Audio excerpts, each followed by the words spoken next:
goes for the assassination. So much pressure put on Cloud9. They lose to G8. Oh my God! He stole it! Are you kidding me? the Elder Dragon! Sneaky! Oh my God. What was that? Oh, nice. Holy shit. Is that a W? Yeah. Holy shit. All right, go to Dragon. Go to Dragon. Let's run Baron. Oh, Sneaky W. shit. Sneaky fucking W. Good job. All right, nice.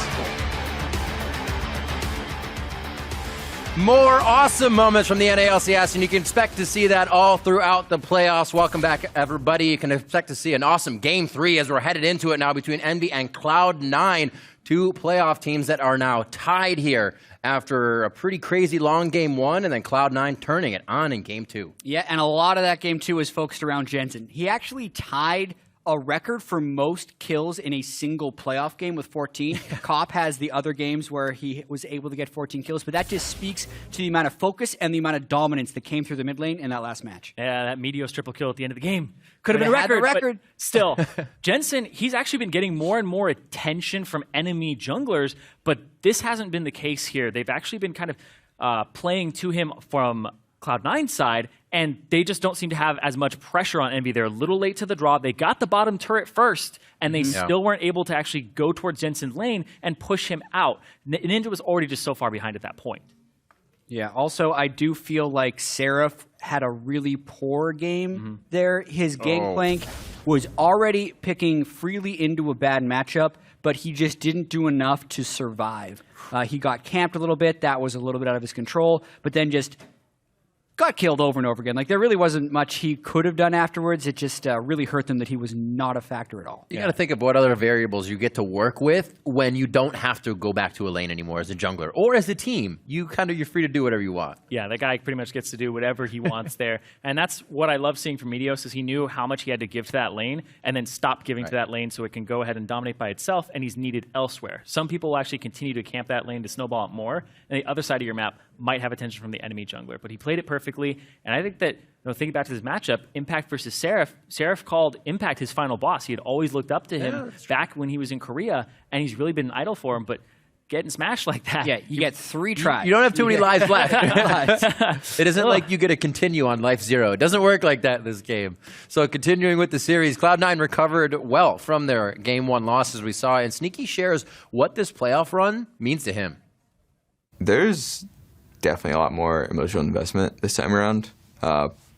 Last year, I missed out on it, summer playoffs at all, which was pretty sad. I mean, basically just had to rely on the gauntlet to even get a chance in Worlds. So I haven't experienced a summer playoffs in a pretty decent amount of time. It was the last time I did was 2014, actually, for Season 4. So it's going to be a good time. We've been preparing really hard. We've been doing a lot of stuff to help us get in the right mindset and make sure we're all ready to win. Make sure they're all ready to do it Hylas this time. Cannot have that guy back in. Yeah, can't pull him in. No ways on the roster. And to Sneaky's point right there, it is a lot about the mindset. It's making sure that you don't tilt after the first game. It's having confidence in yourself and your teammates. And they were able to show that resiliency in the last match. We've seen that come into play just on a one-off. That was the confidence we saw kind of CLG working with at MSI. So you can see what that confidence can do. Will it show up again in this game for either team? We'll have to find out here as we get into Game 3. If the picks and bans don't switch too much, we're going to get another good battle. So far, the same bans for Cloud9, and there's the change-up. Drop the top bench, which used to be a Cassiopeia. And the Ashe is still alive. Yep. Is that live? Cloud9 has their priorities set pretty straight right here. Ban the Syndra, they simply just pick what was the last ban by Envy in Game 2. Yeah. And we get another Tahm Kench game. Yeah, I think you picked that Ashe away as well. But Ashe into Tahm Kench, he negates the arrow a lot during the laning phase and also later in the game. Yeah, I think that's why they're so free to pick the Tahm Kench first, at least in their mind, is because if they do give Ashe over, they aren't really that scared of it. Yeah, and if they ban Tahm Kench, you first pick Ashe. Because then there's not the same thing to stop it. It's a nice back and forth, and because the Taliyah and the Shen bans are so set in stone for Envy right now, they do not have the flexibility. Kennen looked really good for Seraph in that top lane. They will choose for the AD carry, and Proxim's jungler getting Meteos off of that Rek'Sai. One small thing to that is the blue is always given to Jensen in the early game, so that is one thing that changes with many others. Exactly. They've been giving Jensen that blue buff, but also they've been picking the Gragas away from Meteos. It's been his best champion so far this split, going back to it, and honestly, it's going to leave it open for him, and that is just worlds of possibility for Cloud9 to play their style. Yeah, a lot of early gank possibilities for Meteos if he goes Gragas. He doesn't have to go it here, but he can if they want to keep their options open. They lock in Gnar and the jungler, so really similar drafts by C9 in all 3 of their first games. Why change it? Why not? You're getting information each time, a better read on the player, and there's almost no chance for the swap, right? We've seen a few attempt it, but you're going to get that matchup again with a better read each time. So if you go in with the same, you're going to have the upper hand. Apparently, this is what they're looking at. The Gnar's comfort, like you said, that Gragas back in the hands of Meteos is the Kennen pick back up. Would love to see that back in the hands of Seraph. It seems like he can impact the game a lot more with a champion like that. I think it should be because of how poorly the lane went the last time against the Gnar, and also because Kennen can have a very strong teamfight presence. Okay. The Thresh as well. Got to remember, Hakuo is a Thresh player. We've seen that in the past. More tended towards the tanks of the Poppy, the Trundle, the Braum. Yeah. But yeah, he's been on that Thresh before. Being a big bruiser for his team. Right. This allows a little bit of safety, allows some pick potential with the Ashe and the Thresh. They took away the bottom lane from Cloud9 last game, but still, you land a hook on someone, Tom Kench can eat that person. Yeah. There's a lot of ways to just actually stop that engage with the TK. I am quite surprised they go with Thresh. Maybe they think it's stronger against the Tom Kench lane than the Braum would be. To me, the Braum had been very successful throughout. The Cassiopeia, which was banned in the first game, locked in, and the Jhin, because of the 280 carries already being taken. It actually feels like C9 is just drafting off of a tier list right now. And you knew Sneaky would go back to Jhin. The Cassiopeia was left up last game, but the Syndra was just the easier play. Now banned this game. Whoa, Jace getting locked in. We talked about how they have some pretty crazy picks for Envy. Awesome. And they're pulling out all the stops in playoffs right now. This spreads their damage a little bit as well. One of the potential flaws if they were to have gone with Lissandra Kennen again is they wouldn't have a big AoE 80 carry like Sivir to be able to take them into the late game. So they go with the poke champion like Jace, who has strong scaling physical damage, and now they have their damage spread that they so desire. And he also has a acceleration gate for the Kennen to go through and get in there a little bit faster. That's exactly why I'm smiling ear to ear. So cool the way they're tucking these things into their composition if they miss out on it before. And they do go back to that Kennen in the top lane. They've stolen away a few champions from Cloud9 to use them in their own battle here as we get onto the Rift. And it's 1-1 so far. So this game as well can be a bit of a test with that champion. With like a Jace, you see if that works. It is. You go to the next game with it as we reach into game 4. Because like you said, Jat, now we're into that best of 3. It starts all over just like the regular season games. And remember to update your votes over on Twitter for this series. Use hashtag C9win and use hashtag EnvyWin. I'm sure both have been getting quite a few votes and may have swung towards the Cloud9 side after that last pretty momentous win here. Not putting anything by Envy. They knew they were the underdogs coming in to put up a very good fight, and it is always, I guess, in any given Saturday, if you will, here as we enter into the match. Any given 3-6 match in the playoffs, it almost seems like right? the 6 seed wins more than 3 seeds, so really anything can happen. You also look at players like Seraph, who really want to make it far in the playoffs for the first time. You look at someone like Laud, who wants to be able to continue to play in his first full split in the LCS. But then we even talk about Sneaky or Jensen, who we just heard from, haven't gone far in the summer playoffs because they didn't even get to participate in the last split, or last year rather, in 2015. Yep. And they want to make a run for Worlds. It has to start here. And then even go with Meteos, right? He's been away from pro play for a bit now, so he also hasn't participated in the playoffs. 30 seconds until minions spawn. And I mean, it's kind of like riding a bike, Riv. You get back in that saddle. It's interestingly enough, it almost is for these guys, because even with swaps to the team, different people coming in, they still have that mechanical prowess to reach a level of playoff, to reach a level of world potential. So in a way, it's always an advantage over a team that hasn't. And that's why we see Cloud9 so strong in these playoff instances. And Cloud9 with the Cassiopeia pick and trying to actually funnel a little bit more into Jensen this game, I would assume. No cleanse for him.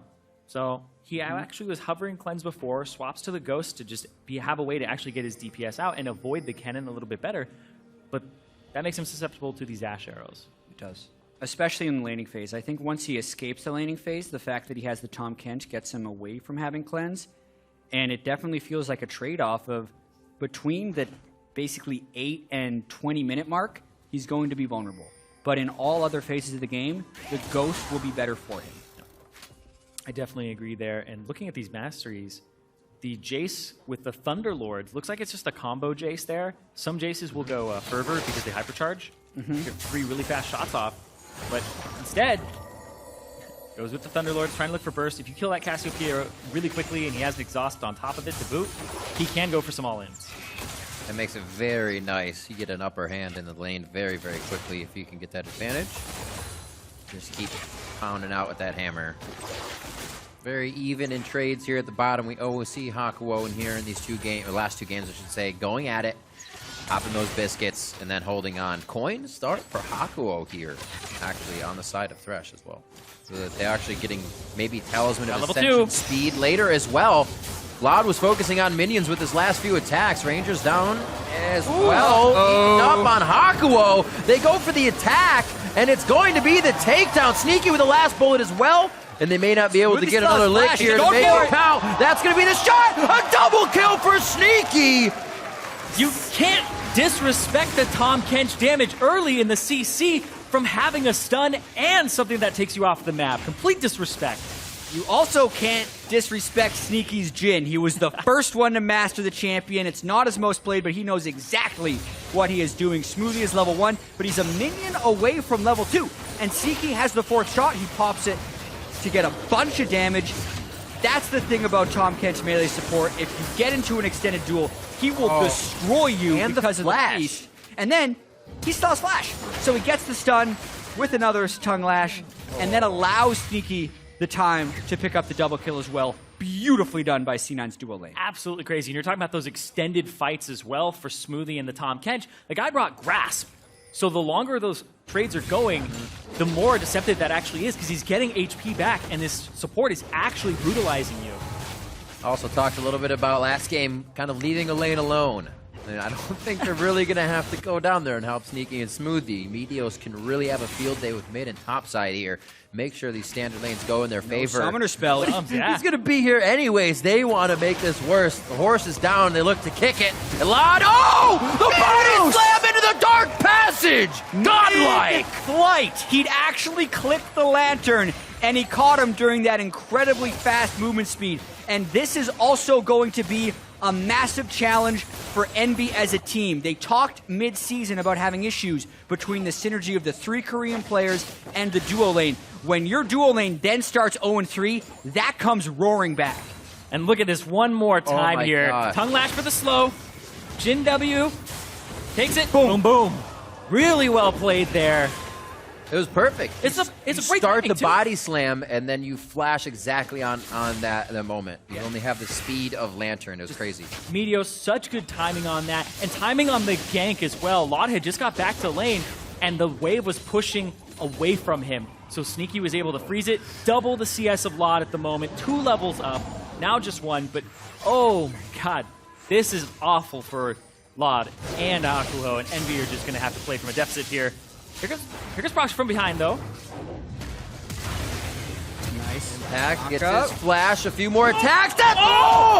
He misses the Thundering Shuriken. The red buff ticks. He gets the Surge out. He should be all right. Lightning Rush, rather. He should be all right. What a save for Impact as well. To let nothing happen there means Envy is really trying. The resources are going to waste, though. That's actually a gank that Impact has absorbed in every single game. It's starting to become a little bit predictable. The Proxen will route up there about 5.5 minutes in. But Impact, even without wards and even without respecting it, has been able to get away with his life every single time. That was almost mirrored to the last game. Body slam in, would have Rek'Sai tunnel, but a flash out. He knows what he's doing. Rinse and repeat for the top lane here. And he can still stay to get some CS. And He teleports back. Yeah, and to make matters worse, Lod's gone Cull. Yeah.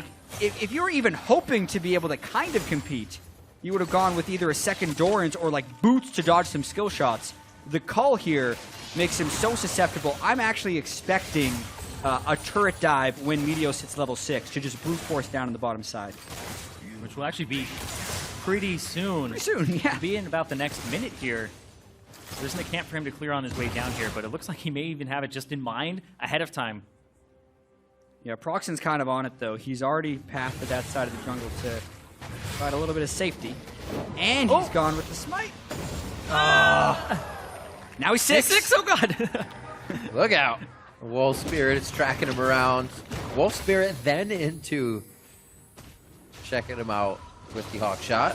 Yeah, what would actually dissuade the dive that I was just calling for is the fact that there's a teleport discrepancy in the top lane. The fact that Seraph could teleport in with the Cannon Ultimate makes it less likely and much more dangerous, but that may not matter, chat.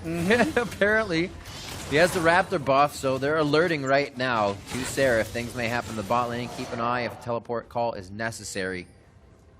And with that vision of bot side Meteos, This is so nice by Impact. outside Proxen. It's so nice by Impact. Impact just walks down here. He's like, I got nothing really to do in lane. It'll slow push towards me in a bit. And he checks out the blue because Meteos showed himself bottom side. Do they work on the flash down, though? He sees the sensor of Impact. I think he might have actually gotten a glimpse of him. If he made it around the elbow of that wall, it's going to be a gank here. Flash down, but now he's 6. Got a lot of Narbar to work through. It's going to be slicing Maelstrom, so Seraph takes it first. He's got to get out before the turret hits him.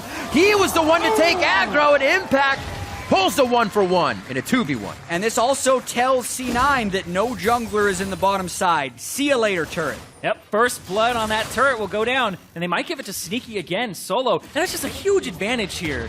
Sneaky already up 1,900 gold. 4,000 gold on Sneaky. God. 2,100 gold on the opponent 80 carry. The lane no longer exists. Basically, the lead is Sneaky's bankroll right now, as you're seeing in that gold. Oh, Lord. And that Cull is just, it's going to be so long before that actually pays off. It's pretty much going to be Cull and Cull-fueled Warhammer to a Youmuu's Ghost. Yeah, track on when he actually is able to finish that. Cloud9 here with their momentum and helping out their stat of being one of the teams with the least dragons in the early portion of the game here. Buffing that up a bit as we check out the dive one more time. Yeah, Impact trying to absorb ganks. Seraph unfortunately took turret aggro. They would have probably liked for Proxen to do that since he is doing less damage. Right. But then Impact focuses what the turret has already acquired, and with his dying breath gets one more auto attack off, which was able to finish off Seraph. Yeah, I'm actually really surprised that Seraph didn't use his Lightning Rush a little bit sooner, because the Kennen combo, you can get a double stun and then set up a triple stun right afterwards, because you saw Impact jumped off of his head. If he had Lightning Rush enabled, Impact would have landed and been stunned again. Right. Mid lane pretty equal, giving the chance here for Jensen to walk down. Who's going to be the one in the belly? And that's going to be Jensen. As they walk away, they got to face him so he can ult if he even needs to. I don't think they're going to need to. He gets off Miasma, should be good. The end of Deadly Flourish catches Lod, and he goes down as well. It's going from bad to worse. They have to realize they don't have a turret, and they're up against Tom Kent. So that play is always a possibility. One of the big reasons C9 is even first picking that Tom Kent, from the lane dominance against some of the other supports if it's played poorly, to the ability to punish the map afterwards. All the things clicking for C9 this game. And they've been doing such a great job of punishing this. And this is that Ashe that, well, Jensen didn't take cleanse. Well, laning phase might be a problem if the Ashe is able to roll. Well, he's completely out of the lane and almost out of the game at this point. He has to play catch-up for a very long time. And, I mean, they did this to Seraph last game. Now, it's that bottom lane. They're getting two people out and... Gotta say it, especially this matchup right now, 6 kills to 1. It's kind of the probability right now. A lot of love for this guy in the top lane. Proxen is going to be one to tank in. Slicing Maelstrom goes down, but they're going to be forced out. He can easily chase this. Oh! The charge blast coming in from Ninja. Very nicely done. A shock blast to the chin onto Impact, and he does not get a double kill for himself. You almost forget there's a Jace in the game, and then out of nowhere, ends up getting that kill. This game has been so focused around the bottom lane fiesta that it has been for Cloud9, Sneaky and Smoothie, getting so many kills and assists that, yes, we have forgotten about it. But the thing with that is when Impact is getting camped on the other side, he's actually just trading kills. So it's a net neutral trade in the top lane versus this massively positive thing in the other side. And Impact gets Seraph's TP out. He doesn't know it either. Yeah, he doesn't realize he's gone. He's going to Funny because you recall what they were saying on the desk as you play this Syndra, you gank this Syndra, and she comes out 1-1 because she's so powerful. Well, you're getting that in the top lane from a Gnar, and it makes things even harder when you can't close out the kill clean.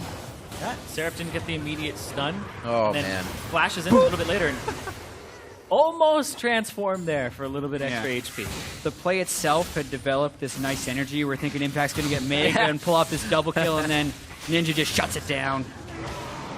Easy shock blast. Snuff that fuse out.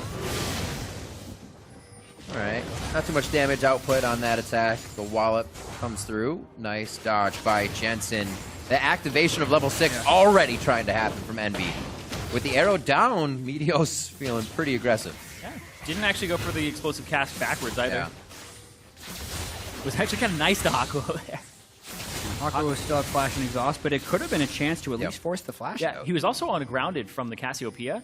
So he couldn't get away. It's a possibility. He may have been able to edge himself off of it, and Meteos was conscious of that. Belt finished up for Seraph. He's had a much better game for himself so far. There has obviously been the failed ganks, but he could still provide for the team. As long as Cloud9 acts a little slower, they're able to take mid. Seraph's going to be pulled out of this top lane just to help mid. He's doing better, but he's not getting time to himself. This is looking more like a 6th versus 3rd seed matchup that you were expecting coming into today. Is Cloud9 were just looking better at the end of the split. Look at this. Almost gets a catch there, but it has been very clean CC chaining, and C9 is showing a lot of teamwork. What's interesting is it's almost like a 4-man teamwork squad, and then Impact, who's doing quite well in his own right. But C9 going to continue to try and push up this mid lane. Ninja's pushed off. They don't have the wave clear. Yeah. Look at the distance and just kind of things they can place to create a barrier for themselves. Continue to just do everything from the outside range of what Envy has, even with the Jace. Yeah, and as that 4-man squad ends up getting a turret for themselves, the 1-man Impact against the world is going to pick up the turret in the top side. He's been doing a fantastic job. He has killed so many structures in this series, and he's just been a sponge for the pressure. You put pressure on him, it's just not really sticking. This is a massive lead for C9, but Envy's trying to get something back with an Ash Arrow. Smoothie can eat that. He's got the shield, and nobody really wants to follow up. You have Sneaky on the back to keep delivering damage. Ninja can speed up the team here. He's trying to get some with an poke acceleration gate if you can get it in the right spot. He's just trying to get sure some the vision poke goes out. And Impact is actually pushing the second-tier turret, so if Envy doesn't get this, or even if they lose the fight, it would be beyond disaster. They're just trying to stall now, too. Jensen is just stopping the backs for a bit, chasing him down with his ghost. Oh, man. Make sure they can't back in safe areas. That's just going to be a lot of damage there, too. It seems like Envy is very susceptible to falling into the runaround. Not allowing, or not understanding that they're allowing something on the other side of the map, thinking the kill is the priority. And here they may actually lose quite a bit, or already have map pressure against Cloud9 because they're chasing kills. Yeah, and this is by far the most lopsided game of the series so far.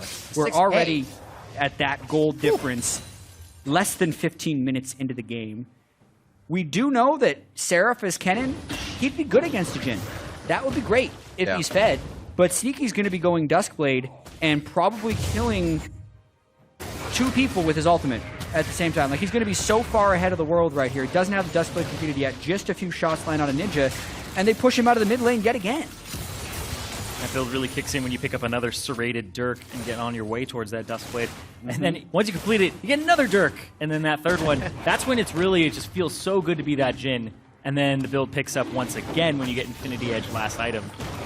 But I don't think it's even going to get to that point because he's just absolutely crushing this game. That early double kill in the lane, I mean, 6.15, you got to face that lane. Yeah. Ends up costing them as well. Envy's looking for an arrow. Quick fingers Impact. Didn't even have too much vision there. Their team was just saying, you might have a group of people on your butt. You might want to watch out. And that was a point I was going to make earlier as well, as you just mentioned, is if that had happened earlier, Lod and Hakuo would have went top, right? They would have tried to farm out the 2v1, been like, we can't take a 2-0 lane now, but not an option here. And you actually figure out on the spot what to do because you have to match up again. We say it's not an option, but it probably should have been what they did. Because you think about, they gave up first turret anyways, and they actually fed a bunch more kills. And they also didn't shut down Impact in any meaningful way. So, like, it's always tricky whenever you have a disaster 2-0 like that, and there are ways you can mitigate that disaster. I credit Cloud9 for focusing that lane so well, and I also criticize Envy for not helping in any way. Yeah. Proxen was on the other side of the map instead of trying to counter the dives that C9 was clearly going to do. Let's They're going after see. Impact again. So what you're saying is there's always an option. It seems like they're trying to stress that right now. Sarah said he was the final boss, but this is a decoy boss. You should be focusing on the rest of the game. And they're not even beating the decoy boss. It's about the final bosses at this point. They're in the bottom lane, and it's going to be a second tier and inhibitor now, possibly traded in. At least half of the damage on that inhibitor. 8-second back in that top side for Envy. Oh, and they don't TP. have home guards to run up to that turret either. You can already see below half health. Yeah, force the TP out of Seraph, and that middle turret doesn't go down just yet either. Wow. No Frozen Mallet yet.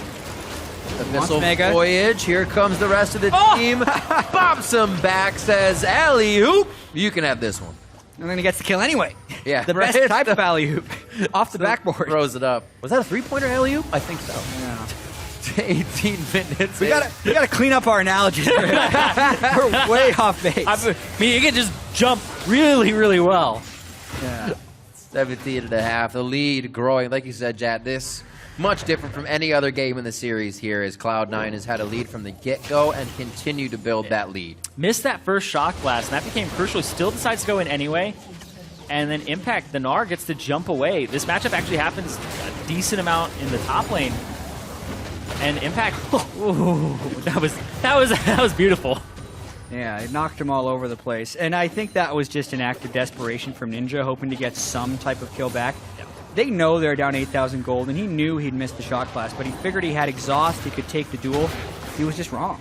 Yeah. And talk about desperation. That's what I've been seeing a lot of from Envy in this series. When they get behind, we're seeing those moves where they overextend. They're chasing Impact down for so long. They're devoting too many people to one thing, and then they lose more on the opposite side of the map, and it's clouding a bit of their decision-making and how quickly they can make them, where they're like, we have to get something, instead of thinking about what they give up when they get it. Always think that the next moment is the right one. We've got the catch. This is the catch. And you realize Cloud9 is still one step ahead of you. Yeah, and for a rookie squad, that's not completely uncharacteristic. Right. Whereas Cloud9, on the other hand, they've been adjusting to having new shot callers and having a new game plan, and overall, they've been adapting fairly well. And you can see they still go for things like Baron baits, like setting up picks. And for C9, a lot of it is about growth, because while a lot of these players are heavily experienced, they're kind of put together in this iteration for the first time. Meteos and Jensen have slowly been developing their synergy. Reaper did his first split as a coach. Yeah. Looks like we actually had a Kennen ultimate burn. And that's why we saw the Tom Kench ultimate coming through, as for protection. But Rift Herald goes over Impact in the nick of time. When you're talking about that growth, there was a lot of consideration in it at the beginning of the season with swapping Smoothie and Bunny and trying to figure out what was that best growth. So much So debate. there's been a lot of deep dive by Cloud9 to figure that out in many areas. A nice Going clear for up. minions. Yep. Getting a few extra bucks in there as he saves the turret as well. They've only got the top turret dropped here and really didn't go for the inhibitor because they just would have been feeding Envy minions. So working the map, playing it very slow. As long as Smoothie's with Sneaky for now, they will be safe. Minute and a half on a Dragon, so we'll be setting up some vision here and getting set for that. Envy, they have the comp that they haven't been able to hit any arrows on yet. Yeah. So not only did they lose lane terribly, the utility from the pick is also faltered. But even if they hit the arrows, like the arrows become harder to hit when you don't have vision control, and the other team always has vision of you. So they can see Lod sneaking into the brush a lot of the time before he'd fire the arrow, so it gives them a heads up to be thinking about dodging. And then they also have Smoothie on Tom Kench. Another thing they have to consider when they're throwing out that arrow, who's it hitting, and is Tom Kench near that guy? Because otherwise, it just becomes a useless tool or just a mild nuisance. Seems like the first time here Cloud9 hasn't actually quickly double sight zoned up. Get themselves more vision. This is Envy actually trying to set up, but Cloud9 are going to call this bluff. They're going to go straight for the mid lane. I mean, this team is actually pretty slow at Baron, so C9 was in mid lane. They could open up with the Jhin ultimate and think about stopping this one. You'd think. No, right, the Jhin ultimate's on cooldown, but they can still find the fight. Envy's on the wrong side of the map. Oh, these arrows. Nobody could have really followed up on that arrow either. So many members like Smoothie, Meteos, the big tanks on the front line ready to stop. Seraph low on energy. You got to be careful about any initiations with that. Meteos is very close to they're Lod. backing off. That's body slam flash range. The runaround. Hakuo, that's a loss of aggression. You throw the hook out, they know it's not there anymore. That means they can fight. It's the small things that mean we can initiate, and the hook going out triggered that for Cloud9. The dynamite explodes, and so does Envy. Proxen left running for the hills as he heads to the other side of the map. And Cloud9 looking dominant here. They're going to try to get this last kill. They don't want any 50-50 for the follow Baron, so they get him out, or at least know where he is once they start that off. They're going to go ring around the rosy. Run, Proxen, run. Oh, Deadly Flourish. It did. Lock him, wore off, and he's good to go. So Meteos, he flashes. Oh, he got the pop-up. Is there going to be another one? Don't drink it. You got to throw it. Ah, drinking it's still good. Well, as long as he's keeping tabs on Proxen and he can't steal it, it's still worth it. No smite available at that point. And Baron on every member of Cloud9 after that ace. Yeah, this game is a massacre. By C9. Like, it is not even close from the start to especially this point. Envy is desperate. They're not making the smart decision on how to stall out the game, and C9 is punishing them in every single way. Envy has their back to C9's base, which is not what they want right here, and then they spread out as they're running through. They have the Jace Gate. They could have probably found a way to run away in a speedy fashion, and then Lod, he starts hitting the Grob. Like, what is that for? Hakuho then gets caught. Lod is in a bad position. Like, nothing is actually working for them, whereas C9 is completely in the right state of mind, eating gin as he's about to get flanked. He just wanted a friend as he, passed away. Yeah. Maybe I can kill something. Don't want too much help. I don't want to go alone. And speaking of not going alone, Tom Kench ends up going through, and Smoothie brings along a friend. And they eventually get Proxen. But so far, like, even just looking at the build now, Sneaky, he's going Infinity Edge, third item in the Jhin build where you typically build a magic resistance item, but Seraph is just not far enough ahead to be like warranting buying a Maw, and instead of getting that third penetration item, he goes for that crit enhancement item and looking for those gigantic crits to get Lot off the map. And I think it's also because he has so much faith in Smoothie's Tom Kench. He doesn't necessarily need the magic resist. If even in that last fight he gets jumped on by a point-blank range Jace, and it's fine. Where did that faith come from? Like we said, we haven't seen Tom Kench on this team. These guys have really been working these end scrims in secret and making sure the compositions synergize perfectly with how Cloud9 wants to play. Nexus turrets are in the eyes of Cloud9 here. As they enter the base, the fight's going to happen first. And as the way they are playing it, very methodical, it might just mean these two inhibitors and a quick step out. It's just such a devastating game from Cloud9. Envy, talk about mental fortitude the last two games. This is one you have to bounce back from, because right now, Cloud9 just look like they're going to try to end the game. Yeah. And where does that mental fortitude must be tarnished after this game? You tried to take away the Ashe. You tried to take away or ban other things out, and that's not even what the real success was to another composition that they used. Yeah, depending on the team, it can be difficult to even bounce back from small mistakes, or even a loss where you had a lot of things go right. It's even harder to bounce back from a game where everything goes wrong. Right. It all did start with the bottom lane, and it's also been a previous weak point for this team to just kind of unravel. They have to be so careful going into the next game. C9 trying to end. Last inhibitors getting taken down. This one should fall. Sneaky has good eye on it, or good eyes on it, I should say, as he's back and forth. But they will take a kill if they can lock it down. The flash forward. Ult from Jensen. There's one. There's two. Ninja now in the eyes of Meteos. And it looks like he is going to get slowed but not taken down as all of Envy heads for the fountain.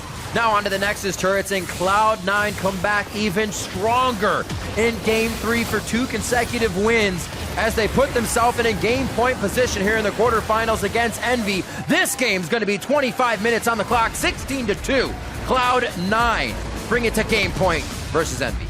And Cloud9, most dominant game of the series so far, 25.5 minutes, an absolute slaughter. Yeah, that was really well done by Cloud9 across the board. Obviously, Sneaky and Smoothie are the ones that got it started, but then the rest of the team was playing solid as well. Impact absorbed so many ganks and was picking up kills on the back end in 1v2s, and that allowed the 4 other members of the team who were already winning substantially to just crush the game. Yeah, and you could see Envy, they seemed like they were getting a little bit frustrated. The ganks weren't sticking. That bottom lane is already far behind. And in mental resilience, you cannot blame somebody on your team for that previous game. You can't go this bottom lane, man. You have to play with them, and you have to get this back on the same page. Maybe they throw more ganks down there. Maybe they end up having them play a little bit safer, because that was a 2-on-2. That was even before the junglers really had an effect on the lanes. Yeah, and we're seeing patterns develop throughout the 3 games. We're seeing that Proxen favors the top lane very heavily with his ganks. We're also seeing that Meteos has been pretty critical about getting that dual lane the first turret. That's something Sneaky's been able to pick up in 2 of those games. And we've had blue side, red side for C9 and Envy respectively in all 3 games. All of that needs to change if Envy wants a chance in this series. Even a few things in the early, you said one of them that's huge for me is they have to make those ganks work on impact. They try so much, but if you lose that and bottom, you're so far down the hill when the game starts, then there's almost really no chance. We've said enough. We have to see what the analysts say. We'll check back with Dash and the analysts to break this one down. Thank you very much, gentlemen. Jats calling for some change on the side of Team Envy after another loss here. 2-1 now in favor of Cloud9. Next one will be game point for them. Specifically, though, looking at this, the adaptations that came in, we saw that Tahm Kench picked back up for Cloud9. So a lot of comfortability and a lot of priority on that champion, even though they had, for example, pinched that ADC pool, handing over the Ashe. I mean, it was okay. I think the draft from Envy was mostly fine. I like going for the Ashe after they banned the Sivir and then the Tahm Kench's first pick. I think that's fine. The Thresh into the Tahm Kench is good as well as a range matchup, but the way they played it obviously wasn't quite right, and that's ultimately the story of this game. We can get into the Kennen counter pick as well. It's seen various degrees of success. I mean, Thresh, maybe a decent pickup, but definitely not the ideal support matchup against the Tahm Kench. See, I'm going to have this theory right here where you're picking all these carries in the side lanes or in the solo lanes for Envy. You have the Lissandra, the Jace, the Kennen, lots of carries in the top lane. And that forces the support pool to kind of take a more CC-oriented role. So you have the likes of the Thresh and the Braum that they've been going for in the first 3 games. Right. And the problem with that is that when you pick Braum and Thresh and pretty much all these melee, while Thresh isn't technically a melee, you lose against Tahm Kench, period. You cannot, that is nearly impossible of a matchup to win. They have to mess up monumentally. Yep. And especially you do not all in when you have coin. Yes, that was about to say, okay, if you didn't say it, I was going to say a coin picked up for Thresh. We've got fine, but you just don't all in. Right, especially against a Relic Shield Tahm Kench, which is just that he's got more combat stats from you than you there at level 2. Let's take a look at this first blood. or rather double kill in the bot lane. It's the only replay we have, and the reason being is that this essentially did spell the end of the game for Envy. Well, they go in because they have the 2 advantage, but Sneaky gets the last hit on the creep to start it, and then this is actually just really well played. While he's reloading, he walks into the brush while they have Hakuho in Smoothie's mouth, so it was just really well timed where neither of them were damaging at the same time, but they walked out. And this fantastic little tongue lash right on the creeps. Oh yeah, making sure he didn't nice and sticks to it. Well, now Sneaky gets 2 kills, doesn't have to blow his flash. All 4 summoners are blown on the other side of that 2v2 lane, and so this essentially puts Envy in a situation where they have choices they can make. Either we start throwing more resources to the bot lane in order to try and turn what just happened around, right, and get them back into the game, or we have to throw all of our focus and resources on the opposite side of the map in hopes of winning it hard enough on that side that they can cover for the losses on the other side. And they're pretty much all bad choices. Right, because if you go bottom, that man in your screen, Meteos, is going to come down and counter you. We saw them go down and get a return kill almost instantly where he gets that nice flash body slam onto the lantern. If the Rek'Sai's there, it really doesn't change it. You might save him, but then you're just blowing time and resources protecting people who are still going to lose the lane. It was just, you can't afford in a playoff series against a good team to lose a lane that hard. Once you get double killed level 2 and he comes back with the serrated Dirk to your nothing, it's we want to hear what the alternate stream's saying about the top lane when you see in the screen double kill bot lane. Dyrus is like, this is where you as a top laner. He's just like, speaking of the top lane matchup, though, the reason why the Kennen into the Gnar isn't as great as we would have liked, say, other matchups like Fiora or maybe Aurelia is that when you try to put so much attention into one lane, you want to get it to a point where you just leave it alone and they can constantly take advantages by themselves. Right. By either tower diving, pressuring them off to recall, whatever.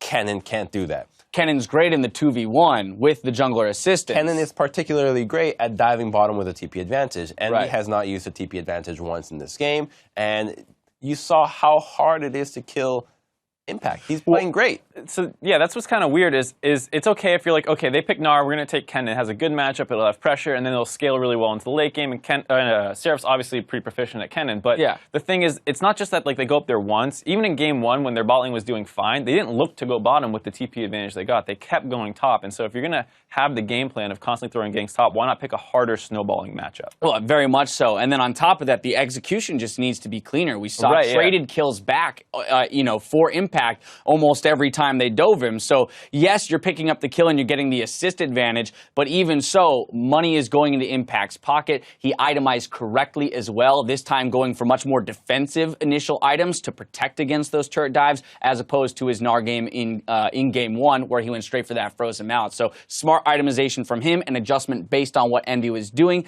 and a very tragic double kill coming through very early in the game, which honestly from there, as we mentioned, was just kind of the end of it. So now let's ignore the latter 2/3 of that game, right? Let's brush those off and let's move on to game 4. What will be game point or match point for C9 for Envy? They've got to win 2 in a row. Envy has opted to go for blue side. So for the first time in this series, we will be swapping sides. With that in mind, what's our approach here to champion select? Well, you got something? Because I got a lot. You got a lot. You go then. I actually would have liked to see Envy take the purple side again. Okay. But this is why, because I want them to clinch away the Gnar. I don't think Gnar right now is worth that first pick. You don't want to really give away so many things, but you can stay on the purple side, let them have the Tam Cancer, whatever you feel like, and then you go, bam, you get the Gnar, you get the Cassiopeia if you like, and immediately you take the soul lanes, and you make sure that you have soul lanes that can deal with pretty much anything that you want. Right now on the blue side, I can't help but think that maybe they're trying to get the Tam Kench themselves, grab the Ashe, things that don't really seem to be for Envy style. Right, I think that's what I was going to say is I'm not exactly sure what they have planned on blue side. We've only seen them red side. Right. And we know that their strategy seems to be like get some counter picks mid, safe bot lane, and like just chill, and then make some plays around the top side. That seemed to be their plan going to blue side. I don't know what they're planning, but if they're going to just take a Tahm Kench away, that doesn't feel drastic enough to change how this series is not going. at all. I mean, in my head, without diving into this too much, my first thought for an advantage of moving to blue side is simply for the sake of changing sides. Right, is simply for forcing Cloud9 onto the red and say, now you have to ban from red side. Now you have to pick from red side, which will inevitably change the outcome. Maybe they're hoping that Cloud9 only had blue side strats prepared. I don't think that's the case. I mean, the thing is, it's a reference. I know the reference. It's season 2. Yeah, whatever. I think Vlad, Karma, Sivir translate pretty well over to the red side bans. Right, you're not unhappy to ban those. The Shen might be the thing that they're looking for. That's true. Right? Actually, they've been banning it a lot. It is a drastic change of style that can impact the top lane and bottom more than any other pick right now. All right, so hopefully the switch of sides will give us a pretty drastic change in champ select. Cloud9 are just 1 win away from moving on to the semifinals, being our first team there. So stay tuned to see if they can make the jump or if Team Envy will rally and take us to a Game 5. You're watching North American Quarterfinals.